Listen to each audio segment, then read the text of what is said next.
بسم اللہ الرحمن الرحیم۔ اللہ کے نام سے شروع کرتا ہوں جو نہایت مہربان رحمت والا ہے۔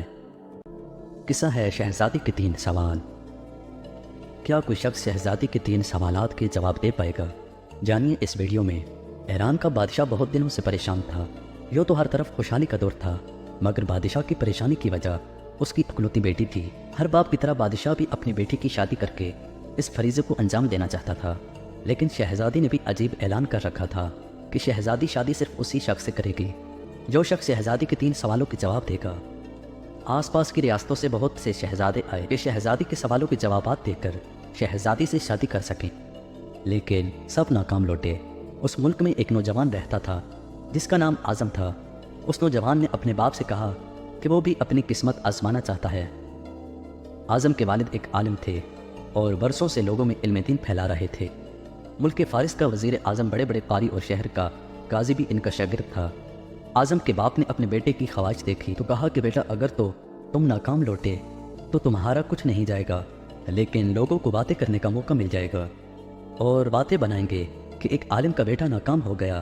اعظم اپنے والد سے کہنے لگا کہ بابا، بڑے بڑے شہزادے ناکام ہو کر لوٹ گئے، اگر میں بھی ناکام لوٹا تو کیا ہو جائے گا؟ یہ تو مقابلے کی دوڑ ہے، کوئی نہ کوئی تو جیتے گا، اور شاید یہ خوش نصیبی میرے مقدر میں ہو اور میں جیت جاؤں۔ آخر باپ کو اپنے بیٹے کی ضد ماننی پڑ گئی۔ اعظم اپنے والد کی نیک تمنائیں لے کر خوشی خوشی محل کی طرف چل پڑا۔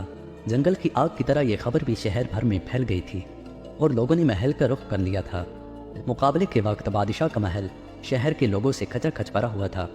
بادشاہ تخت پہ بیٹھا ہوا تھا اور ملکہ عالیہ بھی محل میں موجود تھی۔ وزیر اور درباریوں سے لے کر عوام الناس سب لوگ دربار میں جمع تھے۔ آخر شہزادی نے اپنا پہلا سوال کر ڈالا۔ شہزادی نے شہادت کی انگلی فضا میں بلند کی۔ یہ دیکھ کر اعظم خاموش ہوا اور کچھ لمحے بعد شہادت والی انگلی کے ساتھ والی انگلی فضا میں بلند کی۔ یہ دیکھ کر شہزادی مسکرا اٹھی۔ ملکہ عالیہ نے کہا، شاباش اے نوجوان، تم پہلے مرحلے میں کامیاب ہو چکے ہو۔ دوسرے سوال کے لیے شہزادی اپنی جگہ سے اٹھی اور ہاتھ میں تلوار لے کر ہوا میں لہرانے لگی۔ یہ کرنے کے بعد شہزادی واپس اپنی جگہ پر بیٹھ گئی۔ وقت کے بادشاہ سمیت ہر درباری اور مجمع کی نگاہیں اعظم پر تھیں کہ کیا اعظم اس مشکل سوال کا جواب دے پائے گا یا نہیں۔ اسی دوران اعظم کھڑا ہوا اور اپنی جیب سے قلم نکال کر فضا میں بلند کر دی۔ مجمع بڑی حیرت سے اعظم کے اس عمل کو دیکھنے لگا۔ اسی دوران ملکہ عالیہ بولی، اے نوجوان، مبارک ہو، تم نے اپنی ذہانت کا بڑے اچھے سے استعمال کرتے ہوئے اس سوال کا جواب بھی درست دیا ہے اور تم یہ مرحلہ بھی جیت چکے ہو۔ ملکہ کا یہ کہنا تھا کہ سکتہ کی حالت میں موجود سارا دربار مبارک ہو اعظم، مبارک ہو کی آوازوں سے گونج اٹھا۔ شہزادی کے پوچھے جانے والے 2 سوالات کیا تھے اور ان کے جوابات کیا تھے؟ ہر شخص یہی سوچ رہا تھا کہ شہزادی نے کیا پوچھا اور اعظم نے کیا جواب دیا۔ لوگ ان سوالات اور ان کے جوابات کا مطلب جاننا چاہ رہے تھے کہ اسی دوران شہزادی نے تیسرا سوال بھی کر ڈالا۔ شہزادی اپنی نشست سے اٹھی اور تیزی سے سیڑھیاں چڑھنے لگی اور پھر واپس تیزی سے سیڑھیاں اتر کر اپنی نشست پر آ کر بیٹھ گئی۔ یہ سوال بڑا عجیب و غریب تھا۔ دربار میں ہر طرف خاموشی کا پہرا تھا۔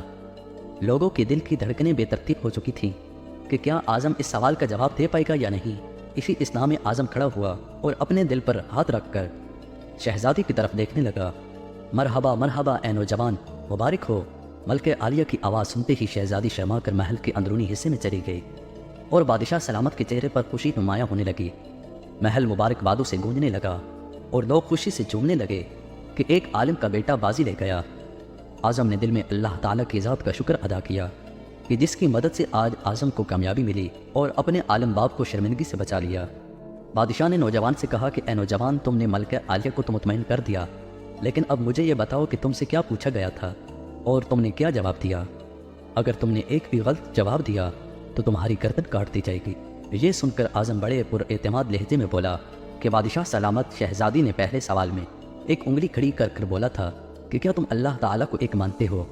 تو میں نے جواب میں شہادت اور ساتھ والی انگلی کھڑی کر کے کہا کہ میرا اللہ اور رسول صلی اللہ تعالیٰ علیہ وسلم پر ایمان اٹل ہے۔ ماشاء اللہ، بہت خوب، ہم خوش ہوئے۔ یہ سن کر بادشاہ نے مسکرا کر جواب دیا۔ اس کے بعد اعظم نے کہا کہ بادشاہ سلامت، دوسرے سوال میں شہزادی نے تلوار چلا کر کے پوچھا تھا، بتاؤ اس دنیا میں تلوار سے بھی بڑا کوئی ہتھیار ہے؟